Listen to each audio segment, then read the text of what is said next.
ዘንድሮ ምርጫ በዚህ በታሰበው መልክ ሰላማዊ ሆኖ እንዳይሄድ የኢትዮጵያ ታሪካዊ ጠላቶች የሚገዟቸውን ኃይሎች ገዝተው በስፋት አሰማርተዋል፣ ፕሮፓጋንዳ ሰርተዋል። ኢትዮጵያ ውስጥ ዴሞክራሲያዊ ምርጫ ማድረግ አይቻልም የሚል እምነት እንድንይዝ ሙከራ አድርጓል። የኢትዮጵያ ሕዝብ ግን ሁሌም እንደሚያደርገው በወሳኝ ኩነቶች ወቅቶች የሚያሳየውን ከፍተኛ የጀግንነት መንፈስ አሳይቶ እንግዲህ በመጣሁባቸው መንገዶች በሙሉ ከጠዋት ጀምሮ በሰልፍ ህዝቡ ምርጫ እያካሄደ ይገኛል። ይሄ የኢትዮጵያ ህዝብ ሀገረ መንግስቱን ለመገንባት የዲሞክራሲያዊ ስርዓት ኢትዮጵያ ውስጥ ለመገንባት የሚሻውን የሚፈልገውን ለመወሰን መካሪ ገሳጭ እንደማያስፈልገው ያሳየበት እርምጃ ነው። እኔ ዛሬ የሚያሳስበኝ ከመራጩ በላይ ተመራጩ ነው። ይሄ ህዝብ በቁርጠኝነት የሚሻውን ወስኖ በዲሞክራሲያዊ መንገድ ከመረጠ በኋላ የተመረጡ ሰዎች በዚያ ልክ ታምነው እጃቸው ልባቸው ንጹህ ሆነው ደከመን ታከተን ሳይሉ ሰርተው ይሄን ሀገር ታሪክ የመቀየር የዚህን ታላቅ ህዝብ ውለታ የመክፈል ዝግጁነታቸው ምን ያክል ነው? እልህ፣ ቁጣ፣ ክርክር አሸንፋለሁ ሳይሆን ያመንን የታመንን ራሱን የሰጠን ህዝብ እንዴት አገልግለው ህይወቱን ይነካሉ ይቀይራሉ የሚለው ጉዳይ ይበልጥ ያሳስበኛል። በእኔ እምነት ዛሬና የዛሬ 5 ዓመት ኢትዮጵያ እንዳደለች ይሄ 5 ዓመት የኢትዮጵያ በርካታ የታሪክ ጥፋት የሚታይበት 5 ዓመት ነው። ይሄ 5 ዓመት እስካሁን ከሰራነው በላይ መልካም ይጠይቃል። እስካሁን ከለፋነው በላይ መልፋት ይጠይቃል። እስካሁን ካሰብነው በላይ ማሰብ ይጠይቃል። እስካሁን ከተደመርነው በላይ መደመር ይጠይቃል። ትናንትናዋ ኢትዮጵያ በሚቀጥለው 5 ዓመት አናያትም። የተቀየረች የተለወጠች ቢያንስ የማትለምን ራሷን ችላ የምትቆም በከባቢው አንከር የሆነች ሀገር ለማየት ብዙ ልፋት፣ ብዙ ድካም፣ ብዙ ስራ ይፈልጋል። እነዚህ እንመረጥ ባዮች ከየትኛውም ወገን ይሁኑ ይህ ታላቅ ኃላፊነት ገብቷቸው ዝግጁ መሆናቸው ያሳስበኛል። እኔ በግሌ ያሳስበኛል። እስካሁን ከሰራሁት በላይ የዚህ ህዝብ ይሁንታ ባገኝና ብመረጥ ምን አድርጌ ነው የምከሰው የሚለው ጉዳይ ያሳስበኛልና ተመራጮች ታላቅ ኃላፊነት እንዳለባቸው አውቀው ቢሰናዱ መልካም ነው እላለሁ። ኢትዮጵያ ሁላችሁም እንደምታውቁት ጥንታዊ ሀገር ነው። ስርዓት ያውቃል፣ መንግስት ያውቃል፣ በሚያስፈልግ ጊዜ መሰብሰብን ያውቃል፣ በሚያስፈልግ ጊዜ መዝመትን ያውቃል፣ በሚያስፈልግ ጊዜ ዋጋ መክፈልን ያውቃል። ይሄን ህዝብ በትናንሽ ፕሮፓጋንዳ ሸብረክ ማድረግ አይቻልም። ታላቅነቱን ግን ያከበረንን አክብረን እየመረጠንን ሰርተንለት ህይወቱን ቀይረን ነክተን የምናልፍ ከሆነ ለሁላችንም ዊን ዊን ይሆናል። ሁላችን አሸናፊ እንሆናለንና አስደማሚ ጊዜ ነው። ታላቅ የዲሞክራሲ ስርዓት ግንባታ የሚታይበት ጊዜ ነው። ይሄ ጉዳይ ተጠናክሮ እንዲቀጥል ሁላችን እንድንበረታ፣ ያሸነፉ በታማኝነት እንዲያገለግሉ፣ የተሸነፉ ደግሞ በጸጋ ውጤቱ እንዲቀበሉ ማሳሰብ ፈልጋለሁ። በዚህ ቦታ የሚመጣውን ውጤት በጸጋ ለመቀበል በእኛ በኩል ዝግጁ ነን። ህዝቡ ላደረገው አጠቃላይ ተጋድሎ እና ጀግንነት ከፍተኛ ምስጋና ማቅረብ ፈልጋለሁ። የምርጫ አስፈጻሚዎች ያደረጉት ተጋድሎ እንዲሁ ማመስገን ፈልጋለሁ። የሚዲያ ሰዎችም በየቦታው ተገኝታችሁ ለምታደርጉ ስራ ማመስገን ፈልጋለሁ። ኢትዮጵያ ትቀጥላለች፣ ኢትዮጵያ ትበለጽጋለች፣ የኢትዮጵያ ታሪክ ይቀየራል። በኢትዮጵያ ውስጥ ጠንካራ ሀገረ መንግስት እንገነባለን። ልጆቻችን እኛ በምንሄድበት የዳዴ መንገድ እንደማይጓዙ ዳግም በእርግጠኝነት መግለጥ እወዳለሁ። የዘንድሮ ምርጫ በአፍሪካ ቀንድ የዲሞክራሲ ልምምድ የህዝብ ይሁንታ ለመለማመድ ያግዛል ብዬ አስባለሁ። በተለይ በአፍሪካ ቀንድ ምርጫ በጣም አስቸጋሪ ልምምድ ነው። ከኬንያ ምናልባት ከጅቡቲ ውጪ ብዙ የምርጫ ልምምድ የለም። ሶማሌ ሙከራዎች የተደረጉ ነው ያሉት። ከምዕራብ አፍሪካ ከደቡብ አፍሪካ ሲነጻጸር የምስራቅ አፍሪካ ሀገራት ወደ ዲሞክራሲያዊ ልምምድ እምብዛም አልገባንም። ያንን ለመማር የህዝብን ይሁንታ ለማድመጥ የህዝብን ፍላጎት ለመረዳት ያግዛል ብዬ አስባለሁ። እንዳያችሁት ህዝቡ ፍላጎቱን ያውቃል። ነገር ከተመቻቸለት የሚፈልገውን ለማድረግ እንግዲህ ይሄ ሁሉ መራጭ በጠዋት ተነስቶ የተሰለፈው በክፍያ አይደለም። ሌላ የሚያገኘው ትርፍ የለም። ስርዓተ መንግስት መገንባት የዜጎች ኃላፊነት መሆኑን አምኖ ነው። ይሄን እድል ሁሉም የአፍሪካ ቀንድ ዜጎች እንዲያገኙ እንመኛለን። አፍሪካ ሁሉ እንዲያገኝ እንመኛለን። ተመራጮች በታማኝነት እጃቸውም ልባቸውም ንጹህ ሆኖ ሀገራቸውን እንዲያገለግሉ ዜጎች የአደራ ኮቨነንት የአደራ ኪዳን በዚህ መንገድ ሲገልጡ ተመራጮች ደግሞ ከሁሉ በላይ እጃቸው ልባቸው ንጹህ ሆኖ ማገልገል ያስፈልጋል ብዬ አስባለሁ። እንግዲህ ውጤቱን በኋላ የምናየው ነው። ባለፉት 5 ዓመታት ኢትዮጵያ ውስጥ እንደሚቻል ያሳየንበት እንጂ ለውጥ ያመጣንበት ጊዜ አልነበረም። ይቻላል ከመቆሸሽ መላቀቅ፣ ምርታማነትን ማሳደግ፣ ስርዓትን፣ ታዛዥነትን፣ አገልጋይነትን መፍጠር ይቻላል የሚለውን ሙከራ እዚህም እዚያም አሳይተናል። ከሌሎች ሀገሮች ምዘና አንጻር ብዙ ሊያመጻድቅ የሚችሉ ስራዎች ተሰርተዋል። ከኛ ምሻትና እቅድ አንጻር ግን ገና ነን። ገና ብዙ ስራ ተሰራም። እዚህም አልተሰራም፣ ሌላም ቦታ አልተሰራም። እኔ የዚህን አካባቢ ዜጎች ህይወት በተሟላ መንገድ ለመለወጥ የሚጠበቅብኝ አድርጌያለሁ ብዬ አላምንም። እዚህ አካባቢ በኋላ ከምርጫ በኋላ ዞር ብላችሁ ብታዩ በተለይ እናንተ ዋነኛ ስራ የሚሆነው ከውጭ የምታዩ የሰው ቤት ጭቃ ነው። አካባቢውን ቤቱን አያጸዳም። ግን የፈለከውን ቤት መርጠህ ብትገባ ከነጫማ አትገባም። ጫማ አስወልቆ በካልሲ ያስገባሃል። ሳሎኑን ማሳመር የቻለ ህዝብ ከባቢውን፣ ሰፈሩን፣ መንደሩን ለምን ማሳመር አልቻለም? እንዴት ነው ያንን ካልቸር የምናሰፋው የሚለው በማስ ብቻ ሳይሆን በእያንዳንዱ ቤተሰብ ንግግር ይፈልጋል። በረንዳህን ጓሮህን አጽዳ፣ ልክ ሳሎን እንደምትጠነቀቀው ሰፈሩን ከተማው የጸዳ ይሁን የሚለው በገንዘብ ኃይል በስልጣን ኃይል በመፈለግ ብቻ የሚመለስ ጉዳይ አይደለም። ከዚያ ባሻገር በደንብ እያንዳንዱ ቤተሰብ ጋር መነጋገር ማስተማር ይፈልጋልና ጅማሮች አሉ። በሻሻ ላይ ጅማሮ አለ፣ አጋሮ ጅማሮ አለ፣ ጅማ ጅማሮ አለ፣ ወሊሶ ወልቂጤ ጅማሮ አለ፣ አዲስ አበባ ጅማሮ አለ። ይሄ ጅማሮ የእርካታ ገመድ ሸብቦ እንዳይዘና እንዳያስቀረን በጥንቃቄ መዘን ያስፈልጋል። አለልክም ማጥላላት ተገቢ አይደለም፣ የሚታይ ውጤት ስለሆነ አለልክም ማጋነን አስፈላጊ አይደለም። ኢትዮጵያ ከድህነት ተላቃ አንከር ስቴት ትሁን ባልነው ልክ ብዙዎች ኢትዮጵያውያን መካከለኛ ገቢ ተቀላቅለው ብዙ ዩኒኮርኖች ቢሊነርስ ተፈጥረው እንደ ሌሎች ሀገሮች አብዛኛውን ፍላጎቶቻችንን በማምረት የምንመልስ ከምንሆን ድረስ ሰርተናል በሚል መጻደቅ አስፈላጊ ነው ብዬ አላስብም። ይሄ 5 ዓመት ግን ብዙ ታሪክ የሚቀየርበት ይመስለኛል። እስካሁን ላለው እንደ ጅማሮ ቢወሰድ፣ ከዚህ በኋላ ላለው ግን ተባብረን ብንሰራ፣ ቅድም እንዳነሳሁት ከመራጩ ተመራጩ ቢያስብበት ጥሩ ነው። ካመነው የታመነው ቢያስብበት ጥሩ ነው። ከተቀበለው የተሰጠው ቢያስብበት ጥሩ ነው። ህዝቡማ አልተናገረ እኮ በቃ እኔ አምኜ ስርዓት ገነባለሁ ብሏል። አንተን እሱን ያን መርጧል። የተመረጡ ሰዎች ግን ሌብነት ተጠይፈው፣ ስንፍናን ተጠይፈው፣ ራስ ወዳድነትን ጠልተው ኢትዮጵያን እንደ ሀገር ከፍ የማድረግ ስራ ላይ ቢሳተፉና ቢሰሩ በምድር የታመነ በሰማይም የታመነ ይሆናል። ሰው በዚህ ደረጃ ራሱን ሰጥቶ አምኖ ሲመርጥ ታምኖ አለማገልገል በጣም መጥፎ ነገር ነውና ከመራጩ ተመራጩ ያሳስበኛል። ያንን ኃላፊነት ተቀብለን በትጋት የምንሰራ ከሆነ እንዳያችሁት ኢትዮጵያ ተለውጣለች። ማትለወጥ ሀገር አይደለችም። ያ ትጋት ግን የውስጥ ኮሚትመንት ውሳኔ ይፈልጋል። ዝም ብሎ በዋዛ የሚሆን አይመስለኝም። እንግዲህ ተባብረን በጋራ የጀመርናቸውን ጅማሮች እናሳካለን ብዬ ተስፋ አደርጋለሁ። ኢትዮጵያ የጸጥታ ችግር እንዲፈታ ፓርቲ ቢመረጥም ባይመረጥም የሚሰራበት ጉዳይ ይሆናል። የጸጥታን ጉዳይ በሚመለከት ግን ማስተዋል የሚገባን ነገር እኔ እናንተ በጋራ ስንኖር የሁለታችን እኩል ውሳኔ ይፈልጋል። ጸጥታ እኔ ሰላም ስለፈለኩ እኔ የተረጋጋ ሁኔታ ስለፈለኩ ብቻ ሰላም ሊፈጠር አይችልም። በአንተ በኩልም ኢኳሊ ያ ውሳኔ ያስፈልጋል። ኢትዮጵያ ውስጥ የፓርቲያችን የሰላም ፍላጎት በብዙ መልኩ ተገልጧል። ጠላት የተባሉ የተዋጉ የተባሉ ሰዎች ይቅርታ አድርገን በመቀላቀል የታሰሩ በመፍታት የተሰደዱ በመመለስ የኢትዮጵያን አንድነት በመደመር በጋራ እንስራ ማለት በብዙ መንገድ በልብ ስፋት ለማሳየት ተሞክሯል። በሌላው ወገን ግን ይቅርታውን እንደ ፍራቻ መተውን እንዳለማወቅ እንሰብሰብን እንዳለመቻል ወስደው የታለሉ ወንድምና እህቶቻችን በየጊዜው በግራ በቀኝ ስልጣን ለማግኘት ያለው አማራጭ ኃይል ብቻ ነው ብለው ያመኑ ወገኖች አሉ። ከነሱ ውስጥ የማይናቅ ቁጥር በየጊዜው በሰላማዊ መንገድ እየመጣ ነው ያለው። አሁንም በሰላማዊ መንገድ የሚመጡ ወገኖቻችን ካሉ በራችን ክፍት መሆን አለበት። አሁንም ለበለጠ ይቅርታ፣ አሁንም ለበለጠ ልብ ስፋት፣ አሁንም ለበለጠ መቀበል መዘጋጀት አለብን። ምን ገነባው ሀገር ነው፣ የግል ጉዳይ አይደለም። ሀገር ሲገነባ ብዙ ነገር መተው አለበት፣ ከፍላጎት ባሻገር መሆን አለበት። ትናንት የነበረን የጸና አቋም ነገም የሚቀጥል ይመስለኛል። ብንመረጥም ባንመረጥም የፖለቲካ ፓርቲ ነን። ብንመረጥም ባንመረጥም ትልቅ ፓርቲ ነን። ይህ አስተሳሰብ ህዝብ ውስጥ እንዲሰርጽ ሁሉም ኃይሎች ይሄን ነገር እንዲያምኑ እንደምንሰራ ምንም ጥርጥር የለውም። ሰላም ግን በመንግስት ፍላጎት ብቻ የሚመጣ ተደርጎ መወሰድ የለበትም። ለምሳሌ ይህ ምርጫ እንዲደናቀፍ በመቶዎች የሚቆጠሩ ቦምቦች በየከተማው እኮ ስለቀም ኖረናል።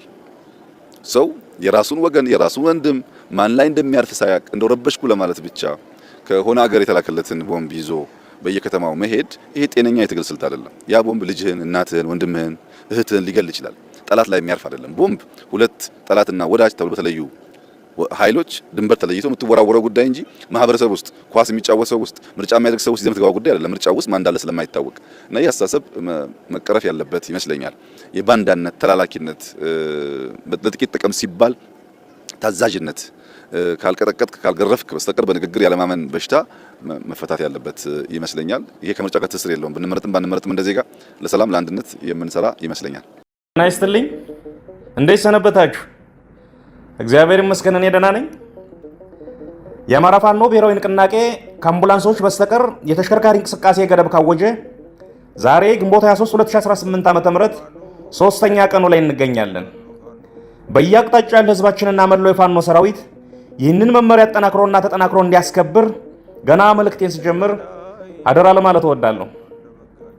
ተስፋ የቆረጠው ዘርና ሀገር አጥፊ ጠላት ያዘጋጀው ምርጫ ይሉት ቃቃ ጨዋታ ለዓለም ይታይ ለታሪክ ይቀመጥ ዘንድ ድራማውን በመጸየፍና ከዚህ ጋር ተያይዞ በተለይ የድራማው ዕለት ጠላት ያቀደው ሽብር ህዝባችንን አደጋ ላይ እንዳይጥል የእንቅስቃሴ ገደቡ አስፈላጊ ነበር።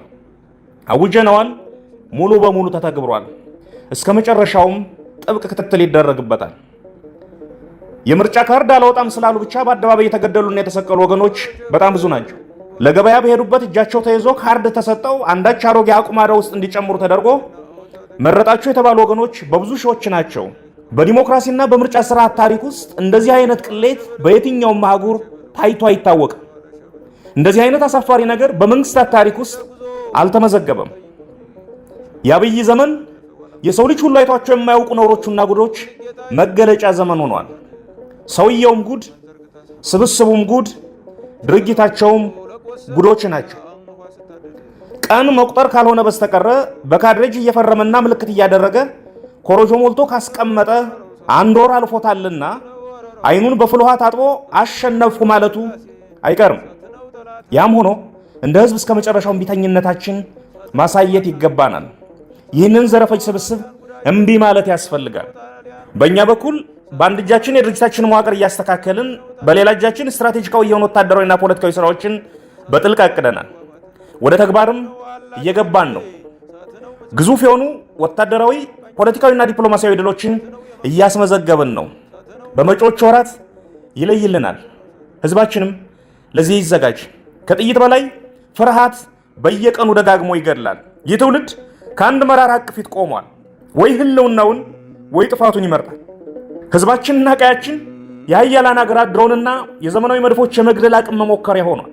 ይህ የመጨረሻው ምዕራፍ ነውና ሁሉም ይዘጋጅ። ሁሉም አማራና ኢትዮጵያዊ በእጁ ያለውን ሁሉ ወደ ጠላት ሊወረውር የሚገባው ወቅት ላይ ነን። ብዙ ጊዜ ህዝብ በእጁ ያለውን አቅም በውል ስለማይረዳ ወይንም እንዳይረዳ ስለሚደረግ የአብይ አይነት ጭራቆች ተጨማሪ የመግደያ ዕድሜ ያገኛሉ። ከፈጣሪ በታች ትልቁ ኃይል ያለው ህዝብ መዳፍ ላይ ነው። አምባገነኖች በቁጣ ያልተጨበጡ የህዝብ መዳፎች ላይ ይፋፋሉ። በእኛና በነፃነታችን መካከል ያለው ግድግዳ ፍርሃትና ጥርጣሬ ነው። የደፋር ጭቆን የለም። ቀጥ ብለን እንሄድበት፣ የፍርሃት ግድግዳው ይወድቃል። ህልውናችን ይረጋገጣል። ሀገርና ባንዲራም ያርፋል።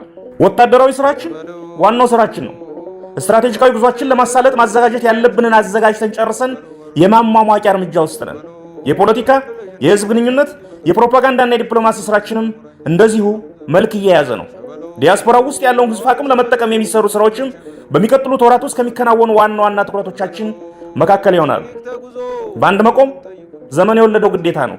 ያለበለዛ በየተራ መጥፋት ዘመን ያመጣው ጣፋንታ ይሆናል። በሀገርና በቀጠና ደረጃም የዛሬ መቀራረብ ለነገ አብሮነትም ዋስትና ነው።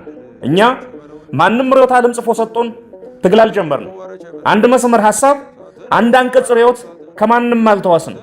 በራሳችን መስመር በራሳችን መንገድ አብዮት አስነስተን እዚህ ደርሰናል። ለህዝባችን የሚበጃውን ነገርና የትግላችን ቀይ መስመሮች ጠንቅቀን እናውቃለን። ከዓላማችን ፈቅ ሳንል በብልሃት እንጓዛለን። አንዲት ግራም ጥቅማችን አሳልፈን አንሰጥም፣ የሰውንም አንነካ። በዙሪያችን ከተገኘ ግን ጤዛም ብትሆን ልሶ አቅምን መፍጠር አቅምን መገንባት ያስፈልጋል። በተረፈ ከሌሎች መንግስታትና የፖለቲካ ኃይሎች ጋር የሚደረግ ግንኙነት ግዴታም ጭምር ነው። ምክንያቱም ነገ መንግስት ነንና። የቀጠናውን ኃይሎች ነክሶ ጨርሶ ብቻውን የቆመ ሰውና ስብስብ ከማን ጋር መቆም እንዳለብን ሊነግረን አይችልም። አንድ ሊያጠፋ ሲያደባ ኑሮ ምቹ ጊዜ ያገኘ መስሎት በይፋ በአደባባይ ሊገልል ዓለም ነግሮ የመጣ ሰው እንዴት ከከበደና ካለሙ ጋር ቁምም አትቁምም ይልሃል? ምን አገባው? የአማራ ብሔራዊ የህልውና ትግል ለሌሎች ወገኖች የተስፋ እንጂ የስጋት ምንጭ አይሆንም። አማራ ብቻውን ታግሎ ማሸነፍ ይችላል። የአማራ ብቻ ሀገረ መንግስት መፍጠር ግን አይችልም፣ አይገባምም። ምክንያቱም ኢትዮጵያ የልዩ ልዩ ወገኖች ሀገር ናትና። ስለዚህ ዓላማውንና ጥቅሙን ከማይጻረሩ ኃይሎች ጋር የሚያደርገው ትብብር ፍጹም ጤናማ ነው፣ ይቀጥልበታል። እኛ በፍጹም ወንድማማችነትና በጊዜ የለን መንፈስ ስራ ላይ ነው ያለነው። የፖሊት ቢሮ ተከታታይ ስብሰባዎችን እያደረገ አቅጣጫ እየሰጠ ነው። ለልዩ ልዩ ጉዳዮች ኮሚቴዎች ተዋቅረው ስራ እየሰሩ ነው። አፋብን ስራ ላይ ነው። ከዚህም ከዚያም የሚሰሙ ድምጾች ደግሞ ይኖራሉ። ትግሉ እስካለ ድረስ ይቀጥላሉ። የሚጠቅሙትን እየወሰዱ የማይጠቅሙትን እየተውም በቁርጠኝነት የታገሉና እያስተካከሉም መጓዝ የኛ ድርሻ ነው። አንድ ድርጅት አቁመናል። የትም አቅጣጫ ጉንፋን ቢገባ በተቋሙ ይታከማል። ጎንደር ታሞ ጤና የሚያድር አማራ የለም። ጎጃም ጎብጦ ቀና የሚል ትግል አይኖርም። ስለሆነም ኮሽ ሲል ድርጅቱ ፈጥኖ ደርሶ ያስተካክላል። አንዳንድ ተፈጥሯዊ የትግሉ ሂደት ወይንም ድክመቶቻችን የፈጠሯቸው ችግሮች ብቅ ባሉ ቁጥር ጠላት የምንወድቅ መስሎት የአፍታ የቀበሮ ደስታ ውስጥ ይገባል። በደምና ባጥንት የተሰራ በሰቆቃ የተጠራ ቢወት ያለመው ቦታ ሳይደርስ አይወድቅም አይቆምምም። ቁርጣቸውን ወቁት። ይህን ትግል እኛ ሰዎቹ ብንተወው በአብዮቱ የጋለው ምድር ያበቀላቸው ዛፎች የሚያስቀጥሉትና ዳር የሚያደርሱት ያክል ማሸነፋችን ላይ ተጠራጥረን አናውቅም። የታሪክ ምህረት አልባ ጉዞ ያስነሳው ማዕበል የሚያቆመው ድል የተባለ መዳረሻ ብቻ ነው። ችግሮች ይፈጠራሉ፣ ይፈታሉ፣ እንደገና ይፈጠራሉ፣ እንደገና ይፈታሉ፣ ይፈጠራሉ፣ አሁንም ይፈታሉ። በዚህ መልኩ ወደፊት ይጓዟል። ይህ የትግል ተፈጥሮ የህይወት ቀመር ነው። በየደረጃው ያለን መሪዎች እንበርታ፣ አይናችን ግባችን ላይ ለቅጽበት ማንንቀል። ጓዳችን ዋርካው ምሬ ወዳጆ እንደሚለው መሪና መንገድ አንድ ናቸው፣ አላፊ አግዳሚው ይረግጣቸዋል። ይህ የመሪ ወጉ የመሪነት ደሞዛችን ነውና በፈገግታ ተቀበለ ነው በኪሳችን መተነው ወደፊት መጓዝ ነው። ትልቁ ምላሽ ምንም አለመመለስ ነው እንዲሉ ጫጫታና ግርግር ትኩረታችን ሳይሰርቀን ለሁሉም ነገር ምላሽ መስጠት ሳይገደን ወደፊት መጓዝ ነው። ጽናት ከስናይፐራችን በላይ የድላችን በር የሚከፍት ቁልፍ ነው። በጎ ምኞቶች ጫፍ የሚያደርስ የራሳቸው እግዚአብሔር አላቸው። በጎ ምኞታችን ላይ ሐቀኛ ጥረት ከጨመርን ድል ያለበት ሀገር ካፍንጫችን ይቀርባል። ይህ የመሳሪያና የቅንነት አብዮት ነው። ቅንኖን ቅንነት የማያከስር ፖለቲካችን ያልተጠቀመበት ሀብት ነው። ውድ የአማራ ሕዝብ ሆይ አይዞህ በርታ። እነዚህ ዘረፈጆች ይንበረከካሉ፣ እናንበረከካቸዋለን። ውድ ኢትዮጵያውያን ወገኖቻችን ሆይ አይዟችሁ በርቱ። ከተባበርን ያናፋል እንጂ ቅሽም ጠላት ነው ያለን፣ እናንበረከከዋለን። በያለንበት እንነሳ።